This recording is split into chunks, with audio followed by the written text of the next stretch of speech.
Good morning and welcome to Frankfurt. We are very happy to have you here in town. Banking is what we do in this town, and so it's great to see so many bankers, and it's great to hear that the reception yesterday at Deutsche Bank was a success. As Dean said, I cover many things at Deutsche Bank, and when thinking about what keynote I should deliver today to open up the conference, I chose something from the sustainability angle. And I would like to sort of theme it as ESG or sustainable finance in practice. And the reason why I've chosen to speak a couple of minutes about this topic is I think fourfold in a way. First, for me, sustainable finance is a massive business opportunity. So it is something for all of us to make money. Secondly, it is clear that it is key to the future competitiveness of our economies, of our clients, and of our institutions.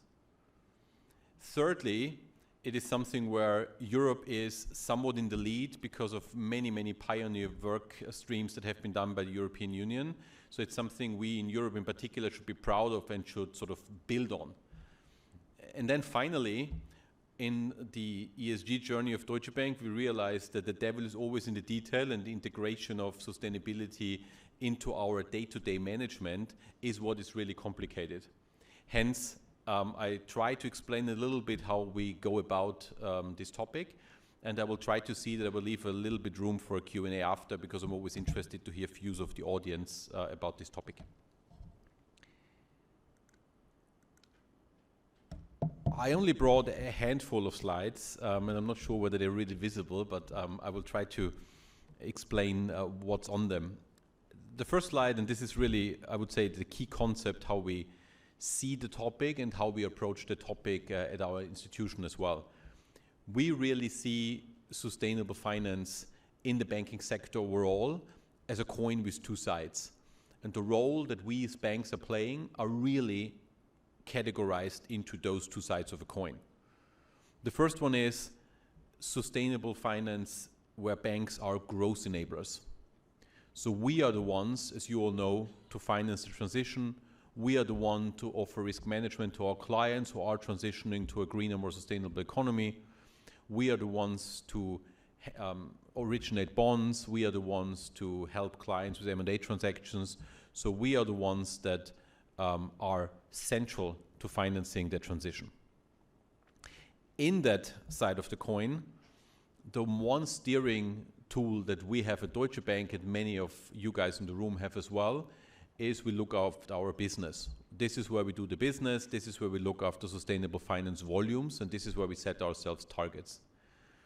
When you look at the disclosure of banks and when you look at their analyst presentations, there is no global bank now that doesn't have such a sustainable finance target. I will come later to what we have and why we think this is important to have. The second side of the coin is banks as risk managers. And this is very different. This is where we like to keep our portfolio safe. This is where we like to make sure that our portfolio is long-term the right portfolio that we are having. This is where we're obviously protecting our capital. And to a certain extent, this is also where we protect our reputation. When we look at banks as risk managers, the main tool that the industry has developed are net zero pledges. Decarbonization of our loan books, decarbonization in some cases of additional business that we do. It's a very different topic than to the sustainable finance volumes, which is a more sort of let's do more. Here the question is, what do we have to do less in order to fulfill those pledges? When you look at bank regulation, you see that there are various sort of tools that are being developed that somewhat fit those two sides of a coin. We obviously know, for those of you that work in Europe, that we have a European Union taxonomy sort of categorizing our activities of our economy into what is green. We are having tools where in the future banks are expected to report KPIs like a green asset ratio. Our regulators are gearing up to do climate stress testing around the world, not just in Europe, but in the United States, in Asia. And in the end, we're having a big discussion right now, that's still live and still very much undecided, about any bank capital implications that sustainability might have. All of this is leading to a couple of things as we have it on this page. The sustainable finance targets and the general push into this area is leading for a hunt for sustainable assets where many of us are looking to originate the same sort of business. We come to that in a second, what that means for competitive dynamics. And the net zero pledges lead to certain portfolio rebalancing decisions. Both will be with us for the next decade to come at least, and both is work in progress. So these are not final concepts, but these are concepts that the banking industry and many institutions around the globe are still working on. Now, looking at how we at DB worked on those concepts, I would say our main tool that we are having to steer the business right now is our sustainable finance target. This is something that we came out as an idea, I would say, in 2020, where under the old mantra, only what gets measured gets done, we felt we need to set ourselves a target in the business that we would like to originate. And what we did in 2020, we came out and said we would like to do 200 billion euros cumulative over various business lines until 2025. We brought that forward twice, then extended it. So right now it's a 500 billion target that we're working against. What is, excuse me, what is in scope at Deutsche Bank is the core bank. That's our investment bank, our corporate bank, and our private bank. DWS is excluded because as an independent asset manager, they have their own system. What do we count towards those targets? We count our book runner share of bonds that we originate, our loans. We count certain direct financing facilities that go beyond the form of loans. We look into the ESG assets under management that our private bank has. So this is sort of the spectrum that we look at. When we started on this journey, it was just a number. And so we realized pretty quickly that in order to make this effective, we will need to put teeth to this number. And the way we did this is by treating our sustainable finance volume exactly the same way that we are treating revenues, cost, capital, or any other financial resource. So we included our sustainable finance targets into our annual planning, not just at group and division level, but down to teams and regions. We are performance managing those targets on a monthly basis. So when we review our businesses in terms of revenues, profit, loan loss provisions and the like, we also review our sustainable finance volumes. As always, you need to add some money to it to make it really effective. So it is part of our bonus pool determination. It's part of our senior manager compensation. And we started to report on it quite regularly, which in our case means that we are quarterly giving updates to the market, quite in granular detail about the journey that we are having in sustainable finance. What this has led to is luckily what we hoped it would lead to, namely that all of Deutsche Bank is sort of thriving to have some share in this. And it's really my conviction that the only way to make sustainability a success on the business side for a bank is to make sure that this is not an ivory tower central team topic, but it is integrated into every corner of the organization, because you need everyone to play a part to originate those business, whether it's front office, whether it's infrastructure, wherever people are. By making it a quarterly disclosed topic, by making it a compensation linked topic, and by making it something that we performance manage normally, like we do any other business, this is what we achieve by this. And I think this is truly important as a first message to take away, that this is, in my view, the only way to ensure that the whole organization is pushing into the same direction. As I mentioned before, two sides of the coin. So we looked now at the business that we would like to do more of. The next question came up in end of 2022 for us to have decarbonization pathways for our loan book. Again, like many of the industry were with us on the journey. So like many of our peers, we worked with UNEP FI and GFANS to make sure that we set ourselves a system on how we could decarbonize our loan book. We decided a couple of basic things. We made it science-based, which means we use the IEA's net zero emission scenario as a basis. We made it impact-based by looking at those sectors that have the biggest carbon impact in our portfolio, and by choosing specific metrics for each sector. I will show you those metrics on the next page. And again, we said we would like to be transparent, which means two things. One, we use open source technology, mostly Pacta, to set the scenario pathways. And we talk publicly quite a bit about it. Last year, we published our first transition plan, which is more than 100 pages, where those interested in details can read how we do all of this quite in granular detail. Now, this page maybe is the more important one when it comes to our decarbonization pathways. Right now, we're having 7 sectors where we work on decarbonization.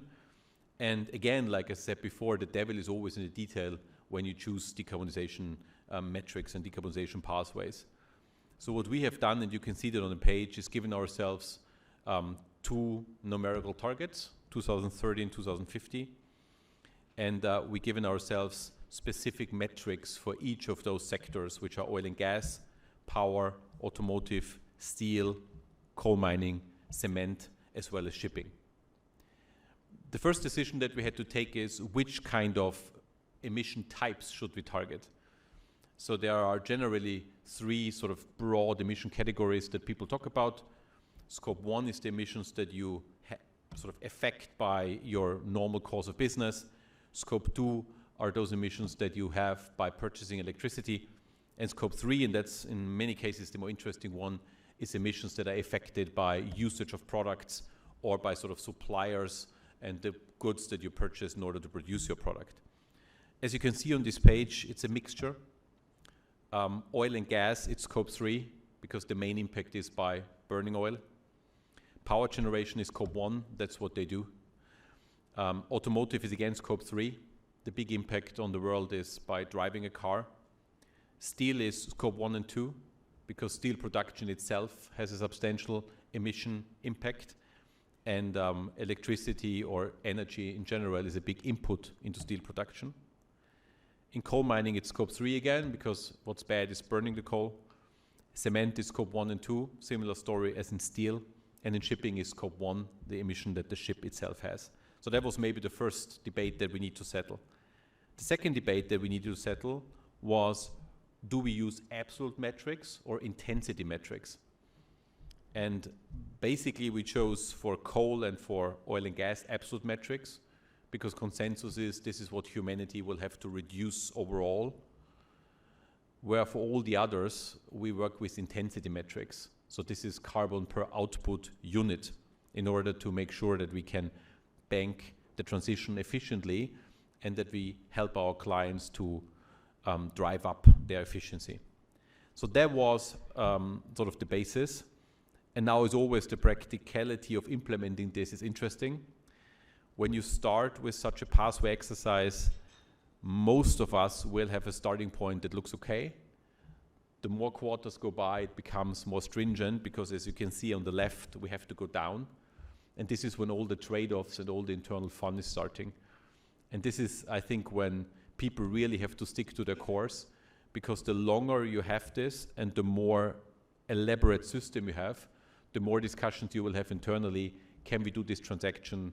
If we do this transaction, what happens to the other 2 transactions? Who decides which transactions we do?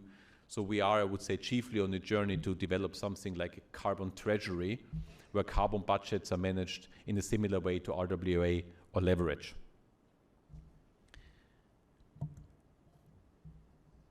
Now my final slide is 4 key takeaways that I would leave the room with going into today and tomorrow. The first one is already said at the beginning, ESG is a huge business opportunity. I would say the narrative is a little bit flipping around on this topic, where in the beginning, people were excited it was something new. Then regulation came about, disclosure rules came about. There was lots of talk about, oh, this is a burden, this is so much, bureaucracy. I think it is important to have this positive outlook on this topic, because it is indeed an opportunity for us to help our clients. It is an opportunity for us to earn money. It is an opportunity for us to win market share. I'm just trying to get back. Okay. I lost my slide here. The second key takeaway is integration into everyday management is absolutely key. Only if you treat this like you treat any other business element, only then it will become integral, and only then you have the ability to really harvest all of these advantages that you have by being a competitive player in this field. The third takeaway is stick to your course when conflicts and trade-offs arises. As I said, there are many conflicts and trade-offs about this topic. There's a lot of decision-making required on the go. It is an area that is constantly evolving. But I think core principles should guide every organization, particularly when it gets hard. And it will get hard, and it will get harder the longer we work towards the green transition. And then finally, as the CFO, always the measure, only what gets measured gets done. If you can't put a metric to it, if you can't publish something, then it's maybe not as easy to do. So I'm a big fan of making sure that we put numbers to things and we track those numbers, and we also talk publicly about those numbers, because what is in the public is always in the public, and make sure that the organization stays disciplined. Now, I think I have 3 more minutes left, so I would be interested to see whether there are any questions or comments or any discussion that we could have.